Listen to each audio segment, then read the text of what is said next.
Buenos días con todos. Nosotros somos estudiantes de la Universidad Andina del Cusco. Estamos llevando el curso de manejo y conservación de suelos a cargo del ingeniero Teodoro Guarguachipana.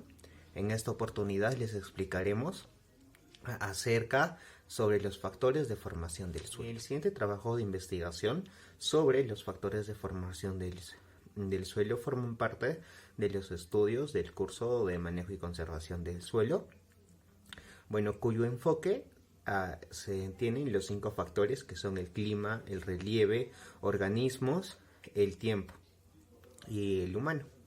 En este trabajo no solo encontrarán los que son conceptos básicos de este tema, así como también información relevante a este tema, donde trataremos de enfocarnos en esto y explicarlos de una manera fácil y sensible que sea entendible para todos ustedes. Factores de formación del suelo. Hans Hennig fue un profesor de ciencias del suelo en la Universidad de California en Brooklyn. Fue el primer científico en definir los factores de formación del suelo en su libro, que este fue publicado en 1941. En este libro plantea la siguiente ecuación que podemos observar, donde S es el suelo, F es la función, Cl es el clima, O son los organismos, R es el relieve, la P significa roca madre y T es el tiempo. Jen también describió en su libro: la formación del suelo está influenciado por estos 5 factores, que son independientes, que interactúan entre sí para dar formación al suelo o dar lugar al suelo. Los científicos de ciencias del suelo clasifican estos 5 factores de formación del suelo como factores activos y factores pasivos.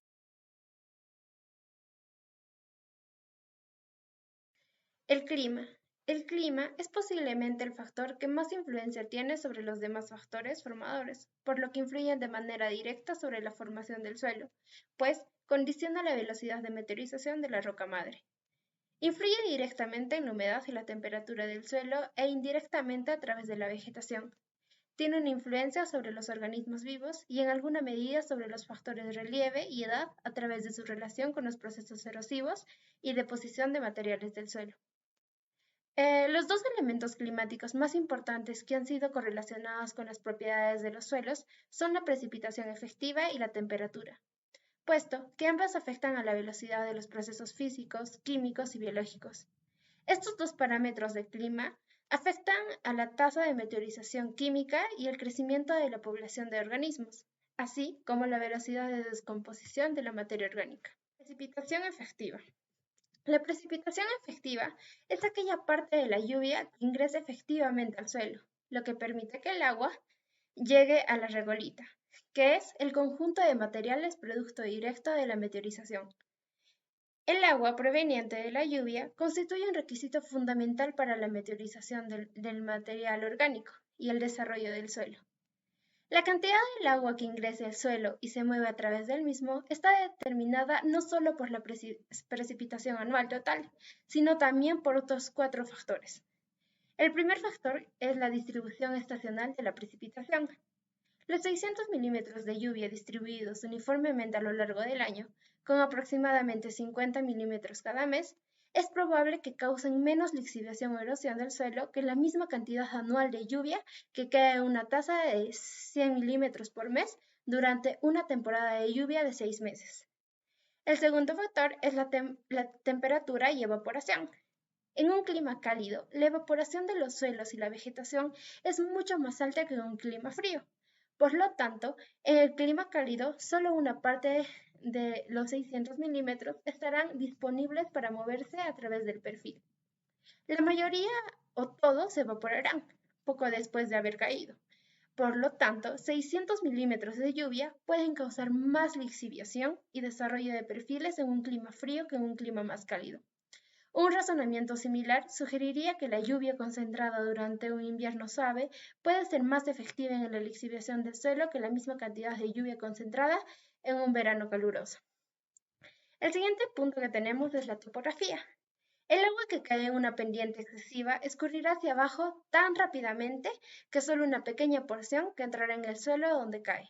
Por lo tanto, Aunque reciban la misma precipitación, un sitio de relieve cóncavo o de escasa pendiente experimentarán más infiltración y lixiviación que de un sitio con una pendiente excesiva. El sitio cóncavo recibirá mayor cantidad de lluvia de la efectiva, porque además de la lluvia directa, también recogerá la escorrentía de los sectores más altos del relieve del sitio. El siguiente punto que tenemos es la permeabilidad. En el perfil arenoso es mayor la precipitación efectiva y se puede esperar un desarrollo más rápido del suelo. Entonces, si es mayor la precipitación efectiva, el pH del suelo será menor y la profundidad de las sales solubles y el carbonato de calcio será mucho mayor. Y habrá un mayor contenido de materia orgánica en la temperatura. Junto a la humedad del suelo, la temperatura tiene influencia sobre el contenido de materia orgánica del suelo y tiene un rol muy importante en el balance entre el crecimiento de las plantas, el aporte de biomasa y la descomposición microbiana. La temperatura también ejerce una marcada influencia en el tipo y cantidad de vegetación presente en un área, y con esto en la cantidad y clase de materia orgánica producida. Igualmente, la velocidad de descomposición de materia orgánica es mayormente controlada por la temperatura. Estas acciones juegan un rol decisivo en los tipos de humus producidos. El relieve. La forma de la superficie de la Tierra desempeña un papel fundamental en la formación del suelo. El relieve influye en la distribución del agua recibida por medio de la precipitación, por lo que afecta directamente el proceso de la erosión hídrica. Como regla general, las superficies elevadas con relieves inclinados o convexos pierden más agua por escorrentía, arrastrando sedimentos, por lo que los suelos son más someros.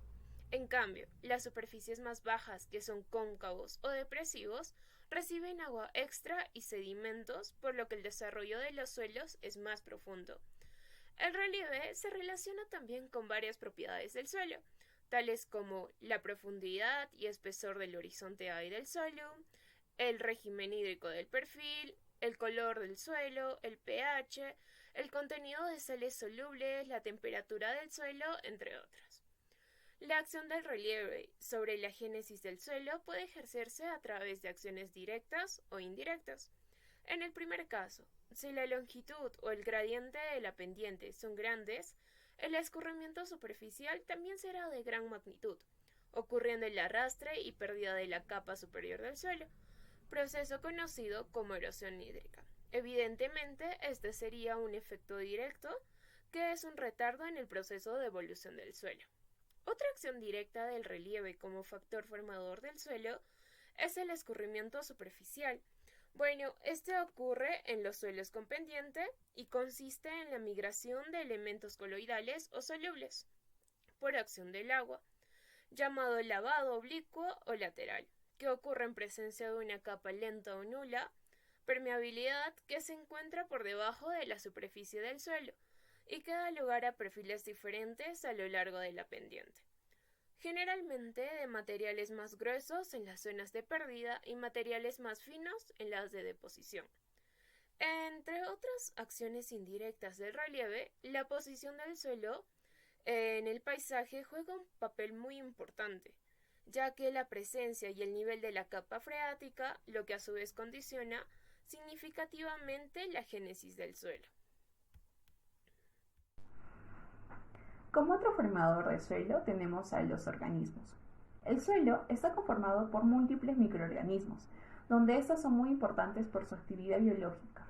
La fauna tiene un rol fundamental en la fragmentación, transformación de materia orgánica del suelo, y los organismos vivos actúan como una variable dependiente e independiente a la vez. Decimos que es una variable independiente cuando contribuye con el aporte de materia orgánica al suelo, suministrando residuos orgánicos. La acumulación de materia orgánica, la descomposición biológica de la misma, el reciclaje de nutrientes y la estabilidad de la estructura son ejemplos de la actividad de los organismos presentes en el suelo. Por otro lado, tenemos a la vegetación. Esto también actúa como agente protector del impacto de la gota de lluvia, reduce la velocidad de escurrimiento y la erosión y hace más lenta la remoción de los minerales desde las superficies a las capas inferiores del subsuelo. Por otra parte, los ácidos orgánicos producidos a partir de ciertos tipos de hojarascas de plantas contienen hierro y aluminio en solución que forman complejos que aceleran el movimiento descendente de estos metales y su acumulación en el horizonte B. En la siguiente imagen se observa el efecto de la vegetación en el suelo. En la baja pradera y en el bajo bosque se encuentra el material originario no meteorizado, la acumulación de CO2, de calcio y entre otros, y el material originario meteorizado con acumulación de arcilla y óxidos, entre otros. Por otro lado, la vegetación también participa activamente para la formación del suelo, ya que son sumamente capaces de crecer de entre las fisuras y grietas de las rocas y acelerando la meteorización. Como factor tenemos el tiempo. Anteriormente se habló de las variables en la formación del suelo. Bueno, el tiempo presenta una variable independiente, ya que no está influenciado por ningún otro factor ambiental. Es difícil de evaluar con exactitud, aunque se ha intentado hacerlo, por ejemplo, por experimentos de laboratorio que evaluaron tiempos de descomposición de rocas diferentes o por la velocidad de formación de una unidad de profundidad de suelo o por las etapas de desarrollo del perfil de suelo. Se entiende que un suelo maduro es un suelo que ha terminado su evolución, que se encuentra en equilibrio con el bioclima, siendo por lo tanto estable. Si la vegetación corresponde al clímax de la región considerada, se puede hablar de un suelo climático, pedoclimas o climas edáfico. Como otro factor tenemos al hombre. La actividad humana influye constantemente en el funcionamiento del suelo, casi siempre vulnerando su fertilidad. Repercute en forma directa y negativa cuando se talan árboles, no se rotan los cultivos ni se dejan descansar el suelo y se concentra el ganado en un espacio reducido. La tierra se erosiona cuando pierde la protección vegetal o se cultiva en surcos en el sentido de la pendiente. Se compacta con el sobrepasteo y se agota cuando disminuye la actividad de los microorganismos y la producción de materia orgánica. El sobrepastoreo o exceso de ganado sobre una parcela tiene las siguientes consecuencias. Ocasiona un exceso de pisoteo sobre el suelo, cuya superficie se compacta, así disminuye su capacidad de absorber el agua de lluvia, provocando escorrentías y arrastres del suelo. La erosión se agrava en fuertes pendientes, climas con sequías anuales o lluvias intensas. También hace desaparecer las especies de pastor más apetecidas por el ganado, proliferando las que éste no come. En otras palabras, debemos considerar que nuestro suelo es muy importante, la cual debemos de cuidarlo. Conclusiones.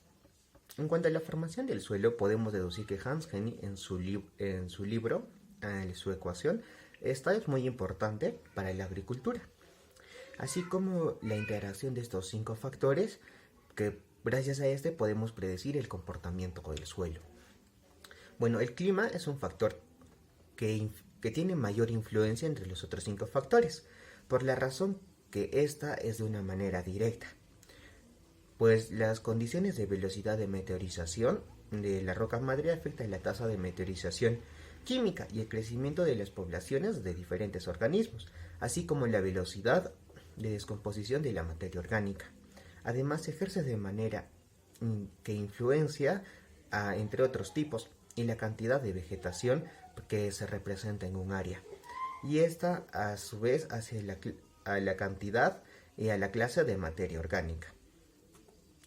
Bueno, por otro punto, es importante la importancia que tiene el relieve como variable de origen, desarrollo y gestión de riesgo. Asimismo, se presenta en síntesis algunos desastres ocurridos en el mundo. Un claro ejemplo es en México, y que señala la vinculación que posee con el relieve. A su vez expone la matriz que involucra a relaciones teóricas entre la exposición física a un desastre y la vulnerabilidad. Al respecto, se discute acerca de asimismo la correlación formada entre la naturaleza y la sociedad en un vínculo de evolución y dinámica, y la relación entre variables que se asocian con el desarrollo y cambio del geosistema para que así puedan perdurar. Finalmente se ofrece un esbozo individualizado referente a la gestión de riesgo y a sus componentes principales. Bueno, por otro punto y por último, tenemos que los organismos son muy importantes para la formación del suelo, ya que cumplen un rol fundamental en ella. Por otro lado, se observa que el hombre es el principal causante de la degradación del suelo, y hasta que no haya una una real conciencia ambiental con respecto a esto, con respecto a la